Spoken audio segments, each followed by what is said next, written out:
আমি Mohammad Imran Hossain, president Bangladesh dairy farmers association.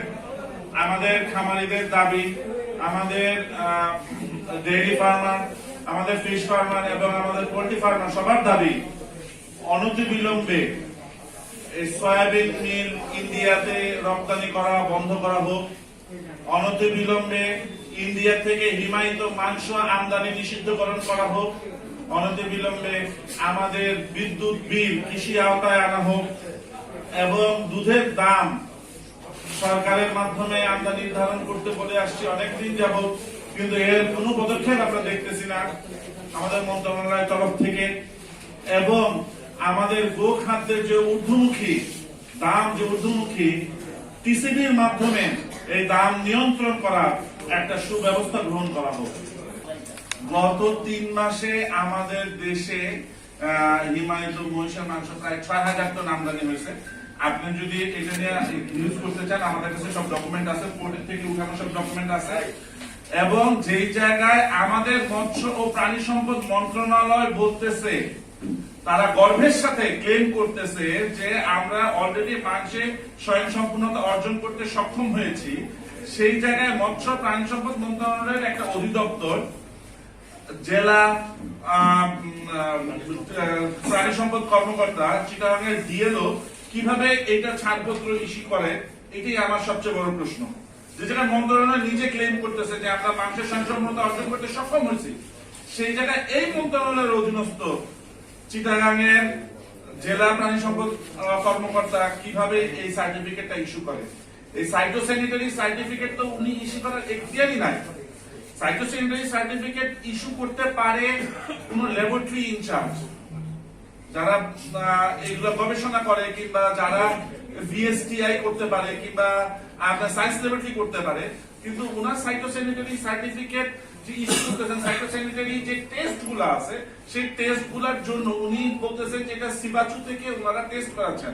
সিবাচুতে তো এই সাইটোস্যানিটারি সার্টিফিকেট প্রদান করতে হলে যেসব টেস্ট করতে হয়, ওগুলোর জন্য আরটিপিসিআর মেশিন লাগে। আরটিপিসিআর মেশিনই সিবাচুতে নাই। তাহলে ওনারা কিভাবে এই সাইটোস্যানিটারি সার্টিফিকেট ইস্যু করতেছেন এবং কার স্বার্থে ইস্যু করতেছেন এবং কোন শব্দকেশু মহল এই কাজগুলো করতেছেন?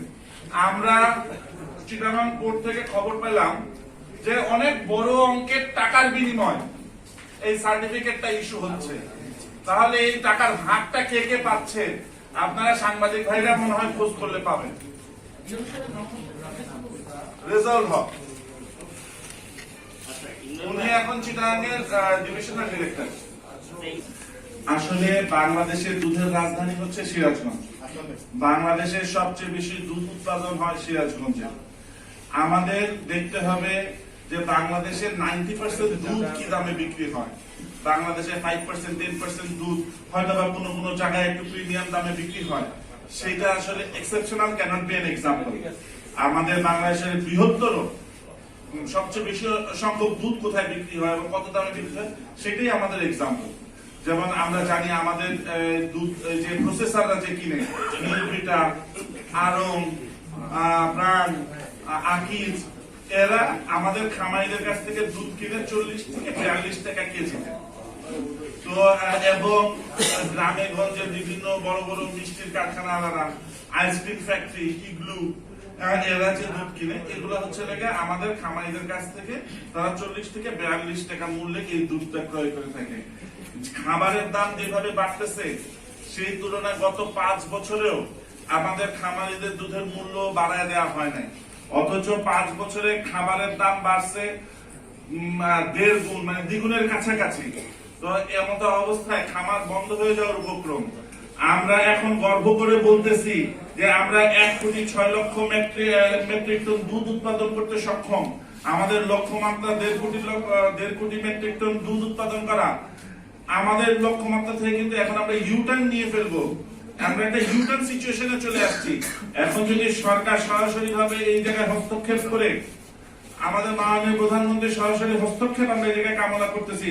মাননীয় প্রধানমন্ত্রী যদি সরাসরি হস্তক্ষেপ করে যদি আমাদের খামারিদের অবস্থান যদি নিশ্চিত না করা হয়, এই গো খাদ্যের দাম যদি গো খাদ্যের যেভাবে ঊর্ধ্বমুখী দাম ঊর্ধ্বমুখী, এটা যদি লাগাম টেনে ধরা না হয়, তাহলে কি হবে? আমরা তো চাই না আমাদের উৎপাদন খরচ বাড়ুক, আমরা চাই না আমাদের সেলিং প্রাইস বাড়ুক, আমরা চাই আপামর জনতা, দেশের সাধারণ জনগণ, গরিব জনগণ যেন এই দুধের এবং ডিমের স্বাদ দিতে পারে, এটা আমাদের ইচ্ছা।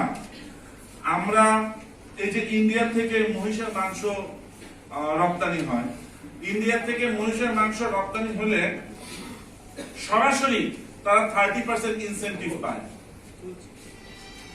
আমরা কিন্তু আমাদের এই খাতে আমরা কোনো ইনসেন্টিভ পাই না।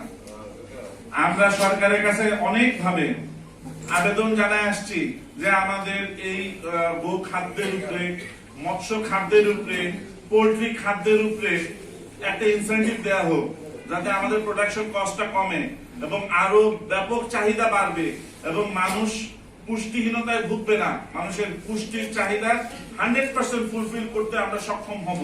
আমাদের এখনো দুধে আমাদের ঘাটতি আছে, আমাদের ডিমের একটা লক্ষ্যমাত্রা আমরা পূরণ করতে সক্ষম হতে পারি। আমাদের সেকেন্ড লক্ষ্যমাত্রার দিকে আমরা এখন আগাচ্ছি।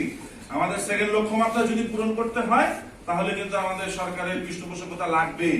কিন্তু আমরা দুঃখের সাথে জানাচ্ছি যে আমাদের এই জায়গায়, আমাদের এই মুহূর্তে আমাদের সচিব মহোদয় থেকে কিংবা আমাদের মন্ত্রী মহোদয় থেকে আমরা আসলে সহযোগিতা কম পাচ্ছি। আমাদের যতটুকু আকাঙ্ক্ষা ছিল, আমাদের যতটুকু চাহিদা ছিল, সেই অনুযায়ী আমরা পাচ্ছি না।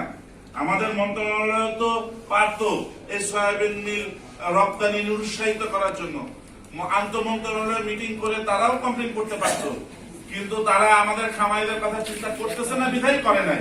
তারা যদি আমাদের খামারিদের কথা চিন্তা করতো তাহলে অবশ্যই আমাদের পক্ষে বাণিজ্য মন্ত্রণালয়কে কমপ্লেন করতো যে এই বাণিজ্য মন্ত্রণালয় এই রপ্তানি দেখতেছে, বাট এই জিনিস, এই পণ্যটা রপ্তানি হলে সবচেয়ে বেশি ক্ষতিগ্রস্ত হবে মৎস্য প্রাণী সম্পদ মন্ত্রণালয়ের অধীনে যেসব খামারিরা আছে। মৎস্য প্রাণী সম্পদ মন্ত্রণালয়ের তরফ থেকে কিন্তু কোনো পদক্ষেপ নাই এই সয়াবিন এক্সপোর্টের বাধাগ্রস্ত করার জন্য। এই সয়াবিন এক্সপোর্ট হওয়ার কারণে এই যে সবচেয়ে বেস্ট প্রোটিন সোর্স আমাদের এই প্রাণীর জন্য এক্সপোর্ট হয়ে যাচ্ছে, যার কারণে আমাদের অল্টারনেটিভ প্রোটিন গুলোও কিন্তু দাম বাড়ায় দিচ্ছে। গমের ভুসির দাম বেড়ে গেছে 150 টাকায় বস্তা, এই মসুরি ভুসির দাম বেড়ে গেছে, ছোলার ভুসির দাম বেড়ে গেছে। তাহলে আমরা খামারিরা কার কাছে যাবো? আমাদের সামনে খামার বন্ধ করে দেয়া ছাড়া কোনো উপায় নাই। এই মৎস্য খাতে আস্তে আস্তে উৎপাদন কমতেছে। এই আস্তে আস্তে আমি যদি 12 টাকা ডিম বেচতে না পারি তাহলে কি করবো? আমারও খামার বন্ধ করে দিতে হবে। আমি যদি 50 টাকা দুধ বেচতে না পারি তাহলে কি করবো? আমারও খামারিদের গরু বিক্রি করে ফেলতে হবে। কি বলবো, আমাদেরকে সরকার শুধু বুঝাচ্ছে, কিন্তু আমরা আসলে সরকারের কাছ থেকে এই মুহূর্তে তেমন কোনো সাহায্য সহযোগিতা পাচ্ছি না, তেমন কোনো পৃষ্ঠপোষকতা পাচ্ছি না। আর প্রাণী সম্পদ মন্ত্রণালয়ের এই যে আমরা অনেকদিন ধরে আমাদের খামারিদের যে দাবিগুলা, একটা দাবি পূরণ করতে যদি এক একটা আমাদের প্রাণী সম্পদ মন্ত্রণালয় যদি 5-7 বছর লাগে, তাহলে আমাদের আসলে এই দাবিগুলো আমরা কার কাছে উত্থাপন করবো আমরা বুঝতে পারতেছি না। এই যে পশু খাদ্যের দাম যেভাবে লাগামহীন ভাবে বেড়ে চলেছে, আমাদের এই যে ফিশ ফার্মার্স অ্যাসোসিয়েশনের সহসভাপতি সাহেব বললেন 1 বছরে 4 বার এটার মূল্য বৃদ্ধি পাইছে। 1 বছরে যদি একটা প্রোডাক্ট খাদ্যের দাম যদি 4 বার বৃদ্ধি পায়, সেই তুলনায় মাছের বিক্রি মূল্য একবারও বৃদ্ধি পায় নাই। তাহলে খামারিরা টিকবে কিভাবে? খামারিদেরও তো কিছু লাভ করতে হবে, তারা তো তাদের সংসার নিয়ে টিকে থাকতে হবে। তো সুতরাং আপনাদের মাধ্যমে সরকারের কাছে আমার আকুল আবেদন, অনতি বিলম্বে এই সয়া কেক ইন্ডিয়ার রপ্তানি বন্ধ করা হোক। অনতি বিলম্বে ইন্ডিয়ার থেকে হিমায়িত মহিষের মাংস আমদানি নিষিদ্ধকরণ করা হোক।